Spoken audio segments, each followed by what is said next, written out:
probing the unique qualities that mark those who disturb, challenge, and lead. It is the search for the original.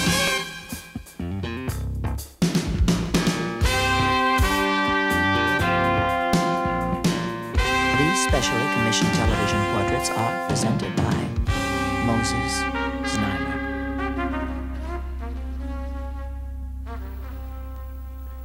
According to the Dalai Lama, the seed is human affection. The flower is limitless compassion. True compassion, you see, the compassion towards enemy. Now, that is true compassion. So once you develop that kind of compassion, then there is possibility that compassion extended to all sentient beings. The other one, more, how to say, biased one.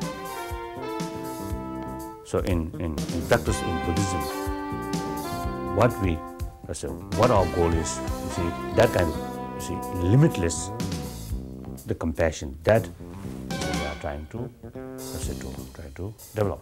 But however, basically, you see, that again, on the basis of basic human nature, human quality, is the feeling of, you see, the human affection. Now that's the seed.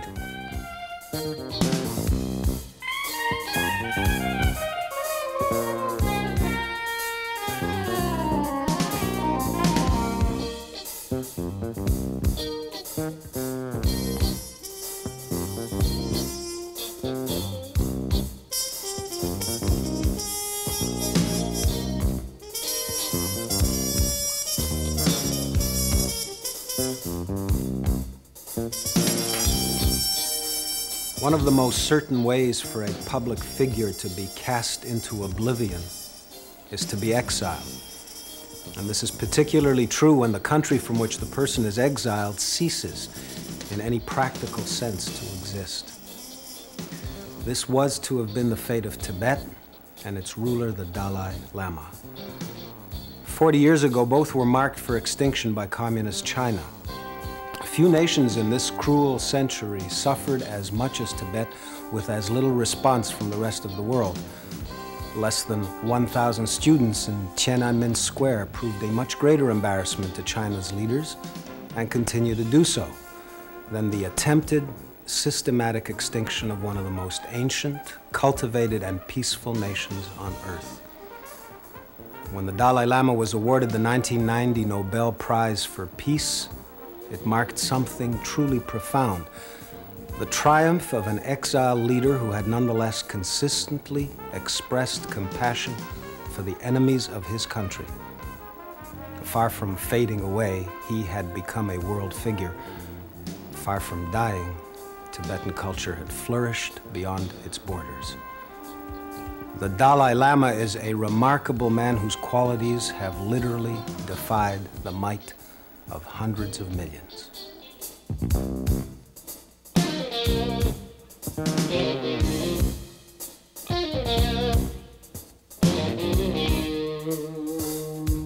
According to ancient Indian philosophies, different Indian philosophy, some say trees also have some kind of, let's say, consciousness or mind.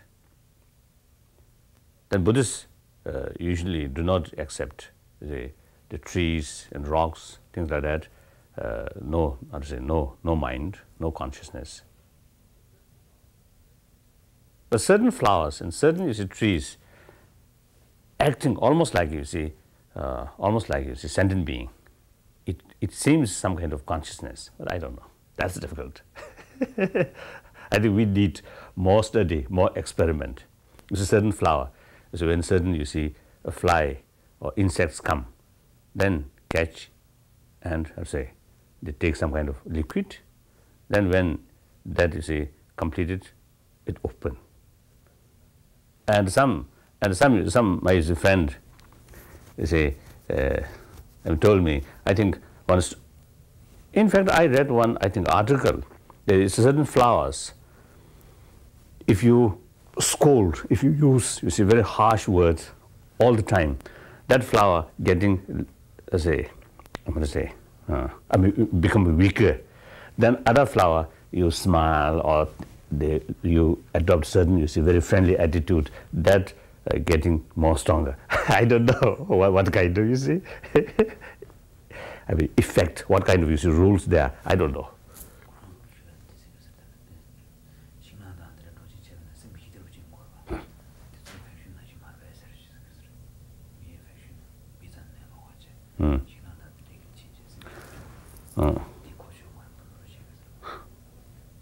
Then I think other hand, sometimes I feel, you see, we human beings today, of course, you see, we are using these as a very beautiful house or house, and mainly, you see, modern building is made by, what is the concrete? Sorry, concrete. Cement, yes, cements and irons like that. But our forefather, you see, forefathers, very ancestor, the forefathers, they live in wood, I think, or cave. So that time, I think, you see, the trees and surround, I think, very important for their life. Even, of course, today also is certain extent very important. But I think basically, now, sometimes I joke, you see, with my friend, now, when that time, trees give us, you see, many useful things. Now, tree is used for fire. Then tree give us shelter. And also, I think, you see, tree give us some kind of, I think, protection. When, for example, when you see animal, some you see tiger or lion or something, you see coming, we climb up and stay there as a castle, isn't it? Then they leaf use almost like, certain leaf use as our cloth, or our seed. And then, of course, the flower use as our ornament.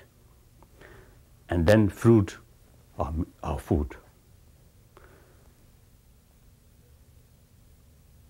Then also, when you are getting older, that's a stick is something your genuine, reliable friend, isn't it? So I think that is the way of life from our ancestor. And then you see, when you see small community, I think the birds, nature is birds and animals, even today, I think give us some kind of peace, some kind of, mental tranquility, satisfaction.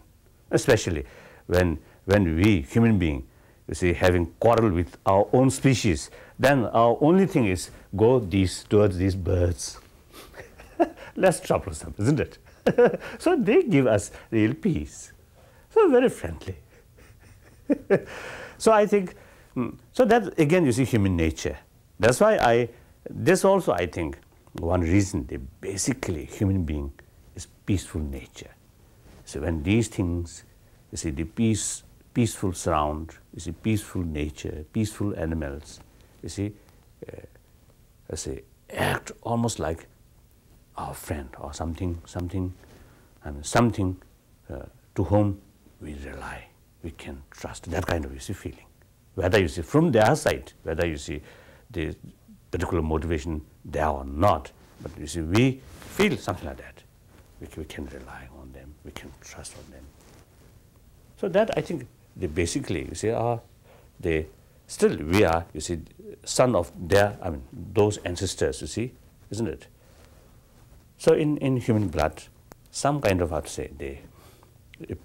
deep appreciation about nature is there, especially trees, flowers. What do you think?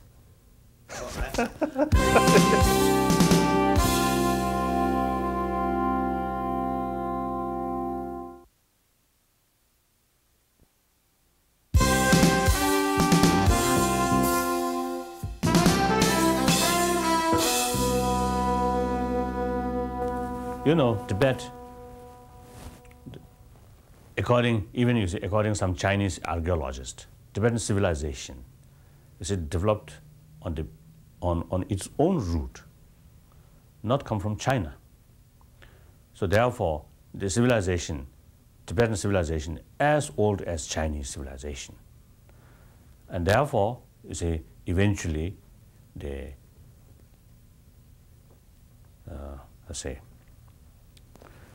developed our own sort of, the way of life and culture. Therefore, culturally, linguistically, geographically, racially, and historically, we are a separate country from China.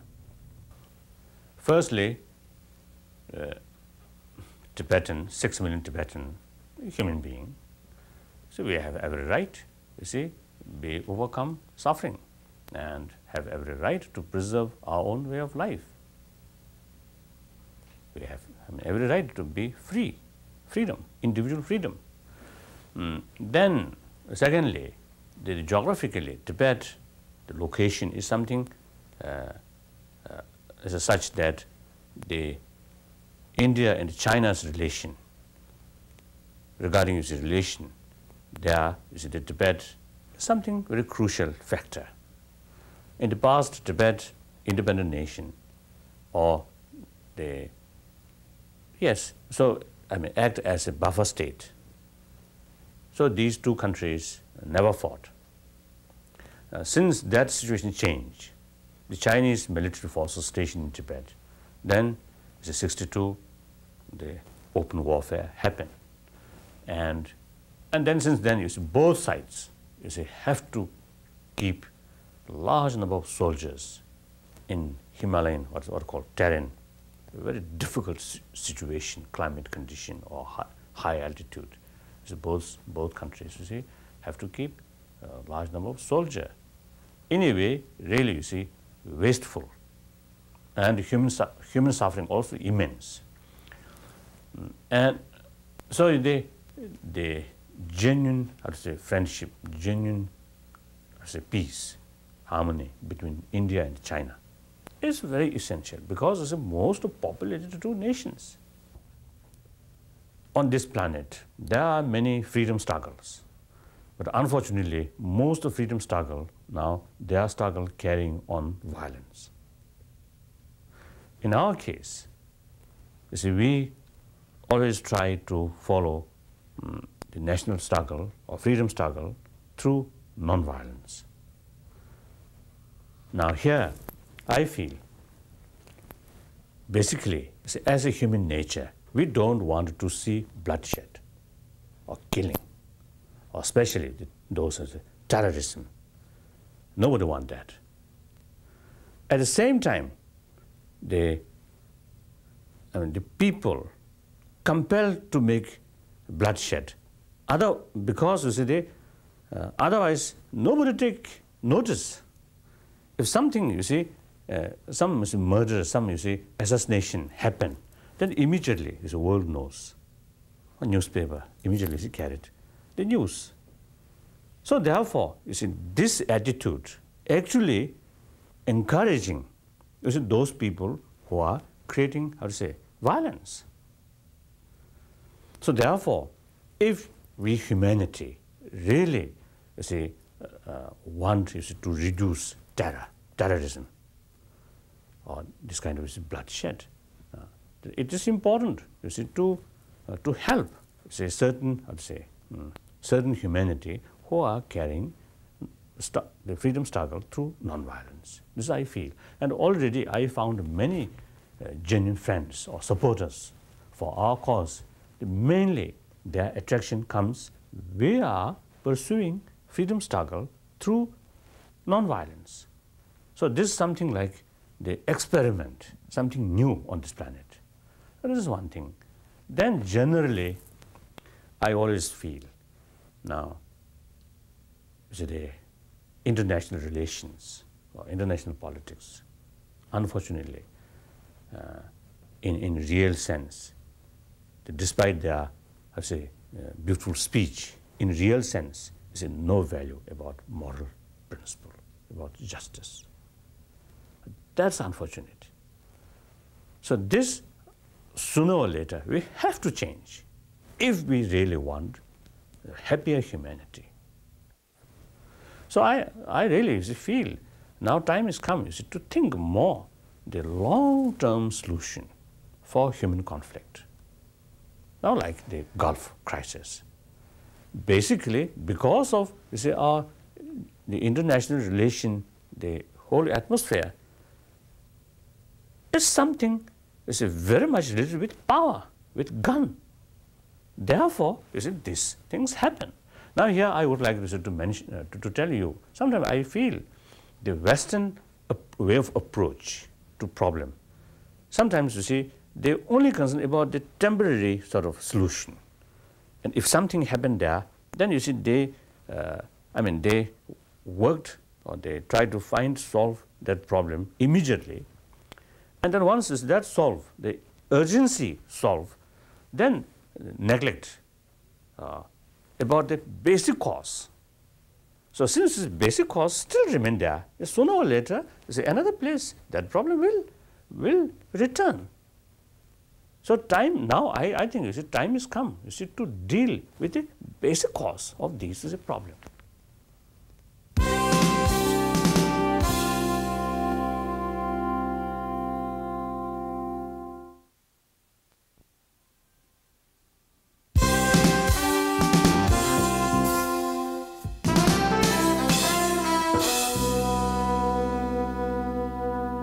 Of course, one of the happy moment is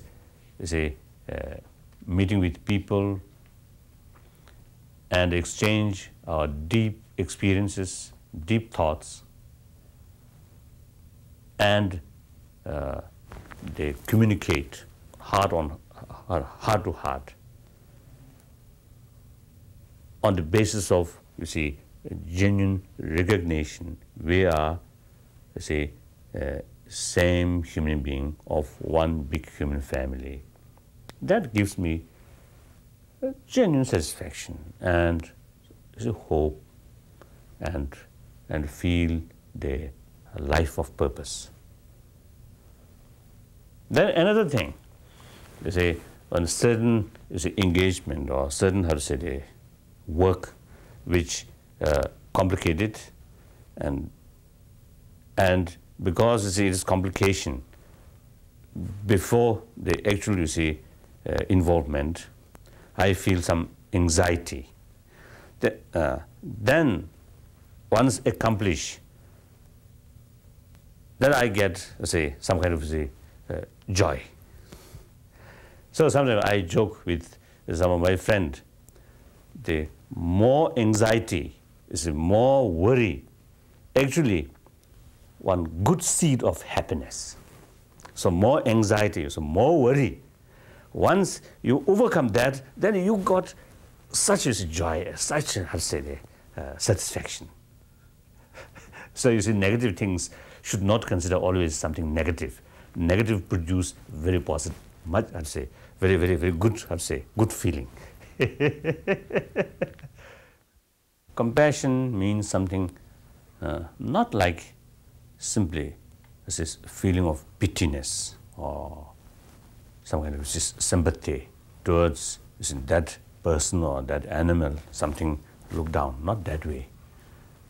Treat them as equal, and meantime,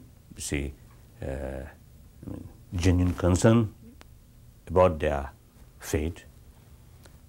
Therefore, the true compassion is something, the one aspect is closeness feeling, one aspect respect their right, and one aspect sense of responsibility.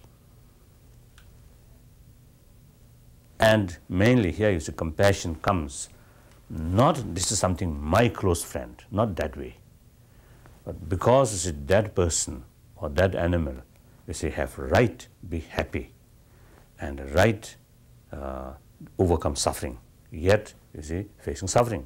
So develop the concern. Now that is the proper way. The compassion towards someone, the basic reason is this is my friend. this is my, you see, close, say, friend or something, then develop some kind of compassion. That is actually more attachment, mixture with attachment. Now you see the compassion from parent to children, the compassion from husband to wife, wife to husband. You see, there are different kinds of, you see, compassion. And through my own experience, I learned, you see, when facing some tragedy, it's a very important that moment is to cool down one's own mental attitude. And then your mind become, say, stable, become peaceful. Then you can see the reality more clearly.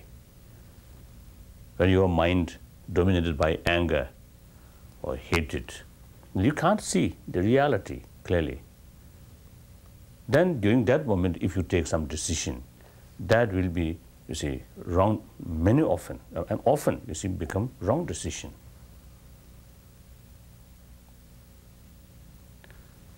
And then here, you see, another thing, you see, when you counter some, you see, some tragedy, or counter, when you're facing some tragedy, that's the best period to learn patience. And that's why some Buddhist literature says, your enemy is your best teacher. You can learn many things from your enemy's action. After all, in order to develop compassion as a Buddhist practitioner, you need to check your hatred or anger. Now, for that, tolerance is the essential, I'd say, force to reduce anger and hatred. So then you see, for a practitioner, the practice of tolerance and patience is very essential. Then how to learn that? When you come across someone who creates problem, who trouble you or hurting you, that's the time, that's the real, how to say, that's the opportunity to practice that. Therefore, from that viewpoint, sometimes you get some kind of feeling of gratitude towards enemy. The violence that has marked the 20th century has been more than just a calamity. It has frequently been motivated by a twisted desire to get things done. From World War I to the invasion of Kuwait, violence on an unprecedented scale has been a preferred way of achieving political ends. But there has been another thread woven by those conspicuous for their apparent weakness. Gandhi, Martin Luther King, and now the Dalai Lama. Northrop Frye, another in our series of portraits, spoke of the far-reaching impact of simple acts of kindness and goodwill. This courageous belief in the power of compassion also distinguishes the Dalai Lama an original.